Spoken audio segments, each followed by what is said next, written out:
Hello and welcome everyone. My name is Mark Henry. I'm a senior engineer with opMantic's North American office located in Charlotte, North Carolina. Today we're going to talk about how to use opCharts to create a client-focused portal. So just some quick housekeeping here. We will be sending along an email following this presentation with a link to the recording of it. So that means, of course, we are recording the presentation. If you have any questions, please feel free to use the GoToWebinar chat window or questions panel, depending on which version of GoToWebinar you have. You'll have one or the other available to you. So feel free to send your questions along during the presentation, and we'll address them as they pop up. Also, when you're done, whenever you exit or when the webinar completes, you'll be given the opportunity to complete a very short survey. It's just 3 questions. Please take a moment of your time, fill out the survey. It helps us improve the quality of the presentations we give, and also helps direct us in what kind of subject matter people are looking for.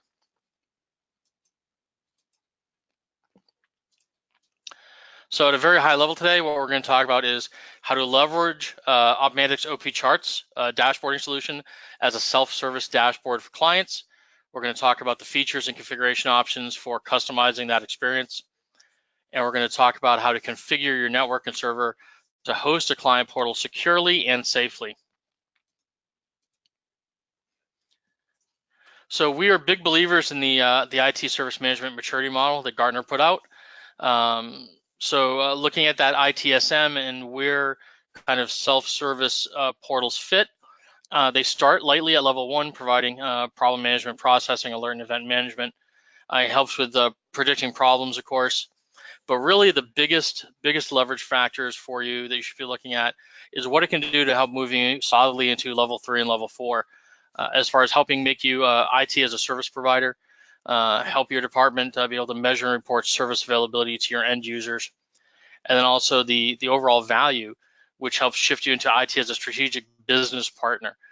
Because when you can start providing really detailed portal and dashboard experiences, whether it's internally to your lines of business or externally to your customers, if you're a managed service provider, it really raises their ability to self-serve and how they see you as more of a partner rather than just a vendor providing a service. And then, of course, also IT and business collaboration. Today's webinar, we're really going to focus on 2 pieces. Of course, the core is NMIS, which is all about performance and fault monitoring. And then sitting on top of that is opMantic's commercial solution, opCharts, which is a commercially licensed dashboarding tool, which pulls in performance and fault monitoring, configuration compliance. It also pulls in event management. You can add in information from our ITAM solution as well. So it's really very much a kind of single pane of glass enabler that takes many of opMantic's solutions and allows you to create very, very detailed targeted dashboards for internal users at a knock, but also for external customers as well. Some references for you. Fear not, you don't have to try to copy these things down or do a screen capture. If you look at the GoToWebinar handouts pane, a copy of this PowerPoint is included there as a PDF. If you're coming to this on opMantic's YouTube site or on the opmantic.com/learn or blog section, you should be able to find this download as a PDF there as well. So leveraging opCharts is a self-service dashboard. The biggest key component here is understanding that as you're trying to move from a kind of a standard traditional knock to a strategic knock model, a key component of that is being able to provide self-service down to all levels. So it's self-service for your end customers, self-service for their users at various levels. So your customers may have an admin, they may also have management users, end users, etc., and providing targeted usability to them at different levels to try to offload some of your workload off to your customer, but also empower them. So really, why offer a customer portal, right? It's not just to support a strategic knock center, but it's really when you start looking at the idea of self-service dashboards, you're going to reduce client interruptions. People aren't going to be emailing or calling, entering tickets, asking for, hey, is the internet slow? Hey, is my ISP, what's happening with my bandwidth? Hey, I can't open a file, I can't save a file. In many cases, a lot of those questions can be answered with some really targeted dashboards and interfaces for the client to be able to look at and understand what's happening to their devices, to their circuits, etc. That, of course, gives the client the feeling of control and transparency. Clients love it when they're in control. When you start looking at, if you're offering this internally, clients love it because it shifts the power balance. They feel it shifts it in their favor. And if your clients are billable, whether that's internally billable or if you're a managed service provider and you're billing a client, offering a custom portal can be an upsell, or it can be used as a service differentiator depending on what your competitors are within your geographic market. So you can offer it as a freebie just because it's something that differentiates you from your competition, right? It could be a decision factor that's in there. From a very, very high level, opCharts includes actually its own internal kind of portal roles system that handles authentication. It also controls all of the roles, all of the access internally. All of that can be scripted. So for example, new customers, you might sign on a new customer. You might give them a spreadsheet that says, give me a list of all your internal users that need access to your devices. And then you can actually very quickly through a command line interface script the addition of a role for that client, and then the addition of those users, and then the assignment of the devices to those user accounts.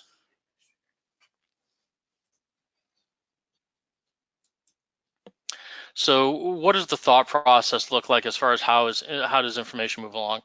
So we're looking at a two-tier or multi-tiered deployment, the concept that you have polling servers distributed out in your environment. Those polling servers are dealing directly to subnets or LANs, whatever devices are under their purview. They're gathering information, they're handling event management, syslog parsing. They're also taking that information and they're pushing it up to a secondary master tier. And you may have one or more master servers at that second level up. In most cases, the views that a NOC center would have all of those types of tools. It would have the reporting engine, it would have NMIS, it would have opCharts, op events at that master server level. But if you're talking about specifically a portal, a client portal, you would not include for your clients access to op events or access to op reports. And in many cases, you'd also disable access to NMIS because that's primarily used as the admin interface. So your clients would primarily be dealing with opCharts as their interface. opCharts is getting information directly from a metadata link from the polling server, but also through a connection via opHA, our high availability system. So it's getting kind of a dual purpose line of information coming into it.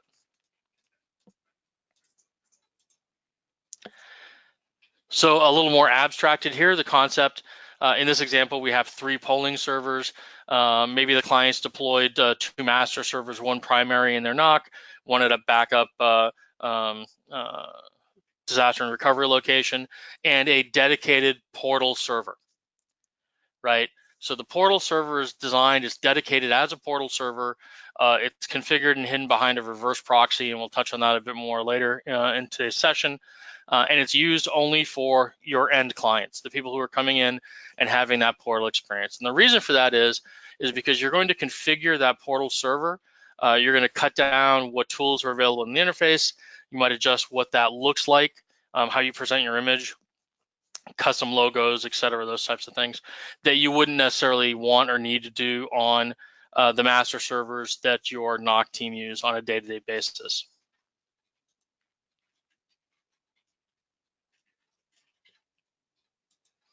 So the different configuration options that you have here that are available to you. So there's a few of the things that you can do. There are lots of configuration options in opcommon.nmis. You can add custom icons for use in maps. Some of our clients add icons or have us add icons in. They use their logo rather than little map drops, map ticks, You can control the display of menus, what menus are displayed in opCharts, the logo that's displayed, the title, the link when you click the title in the left-hand corner, whether the SSH icon appears or not, and whether the topology mapping system is enabled. So lots of ability to turn features on and off and control the experience your client has. On top of that, you can even customize a lot of the table columns inside opCharts. So the interface view, the node context, and even the scheduled outages pages can all be customized for your clients.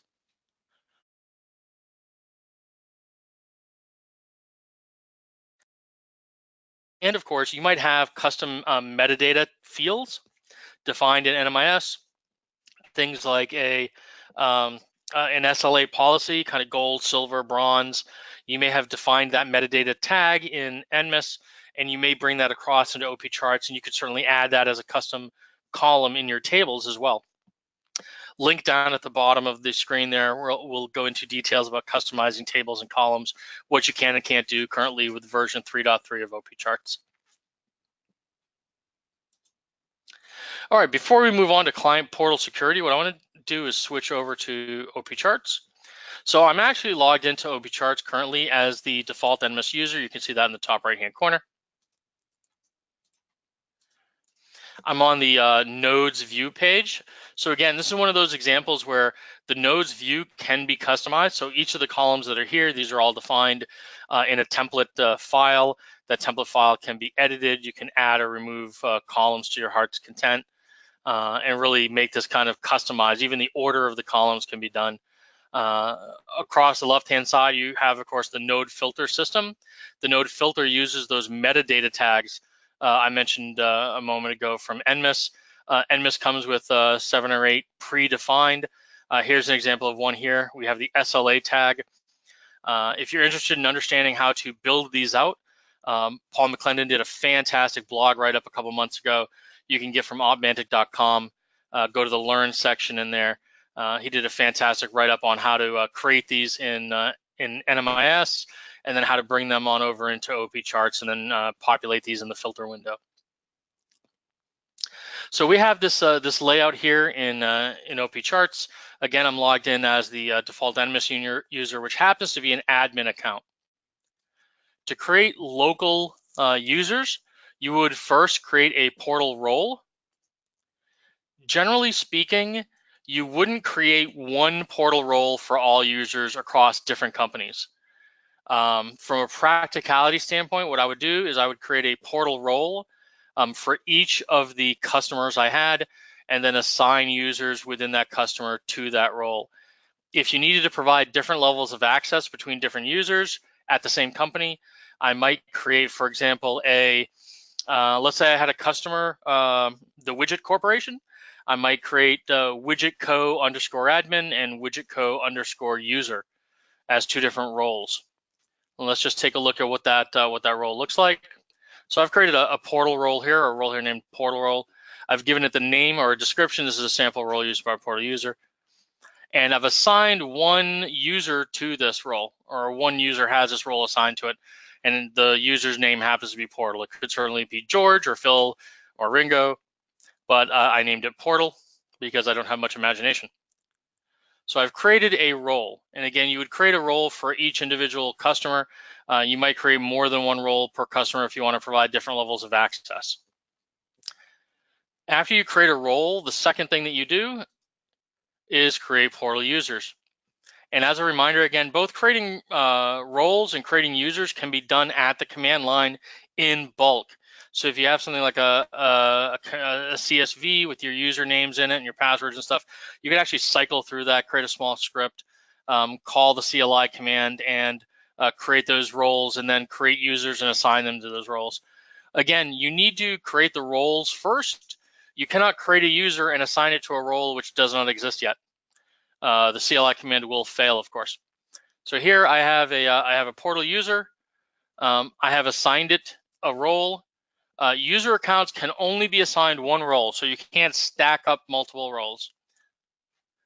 I can assign or change the password. So if a user contacts me, I can change the password for them so they can get in if they've forgotten. They can do that themselves as well through the portal interface if you want to allow them to. So I've created a role, I've created a user. One of the other things I've also done is I've taken the concept of NMIS groups and I've assigned one or more groups of devices to a role. And I can see that if I come here and go to Charlotte and look, I can see that the Charlotte group of devices have been assigned to the portal role. So that gives me additional pieces of information that I now have access to that role and then to that user. So again, I'm still logged in as a NMIS user with an admin level of access. I have full access to all the menus. So you'll notice at the top of the screen, I've got views, reports, events, config over on the right side, system, modules, and help. So I have all of those menus that are available to me and all of the options within those menus because I am an admin user. And if I log out and then log back in, I'm going to select that portal user account, and my browser is just storing that login information. So I'm going to log in as that portal user, and because I've assigned a group, an NMIS group, to this user, I get the nodes page. So I have the list of all of the devices that are in that Charlotte group. I can search through, I can filter through on these things, I can drill down into them.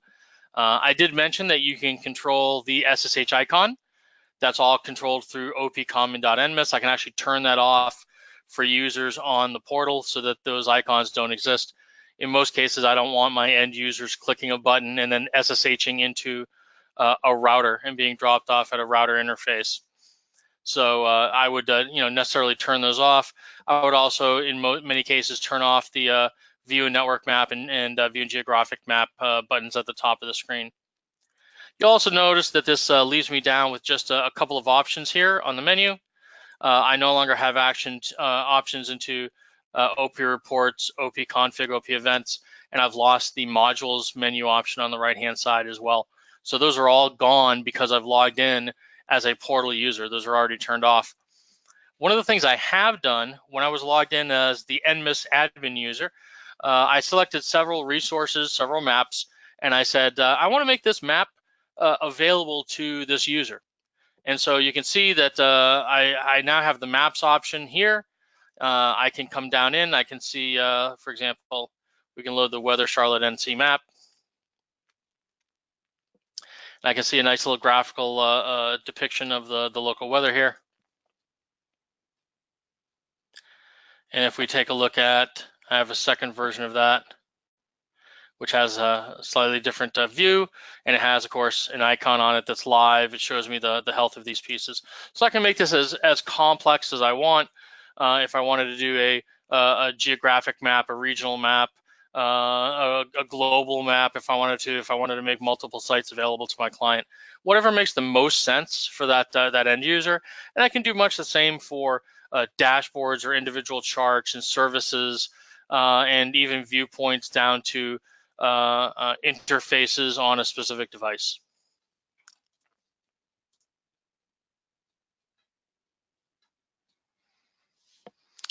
All right, heading back over to PowerPoint.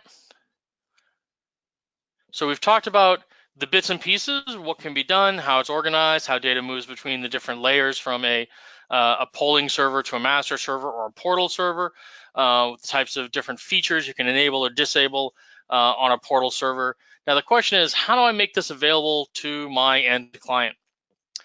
So if you're talking about externally facing customer portals, the concept that someone outside of your network, someone on the internet, someone at home, someone at a client site wants to be able to open up, click a link that they've saved, open up their browser, click a link that's in an email, and then log into a portal server and have access to really detailed information about their network and the health of their equipment. You want to protect that information. The way you go about it is pretty straightforward. What you would do is you actually configure the portal server, the publicly facing master server on this diagram. You configure that with Apache server, of course, with the proxy modules installed. The public master performs a reverse proxy on incoming requests and requests to the pollers. right? So even though all of the pollers, and so that's these servers at this level, these guys are talking directly to the client networks. Those, again, could be internally or externally facing clients.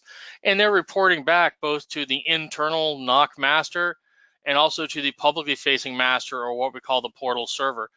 And so Apache on that public master is doing again, kind of a reverse proxy on those slaves. So the only IP address that is exposed outward to the outward facing user is the public IP of that public master, not the internal IP address, and never the individual IP addresses or internal fully qualified domain names of those pollers. So as far as the external consumer is concerned, they're just seeing, one fully qualified domain name, one IP address for that public master, for that server, and not the actual individual IP addresses or fully qualified domain names of the devices underneath it.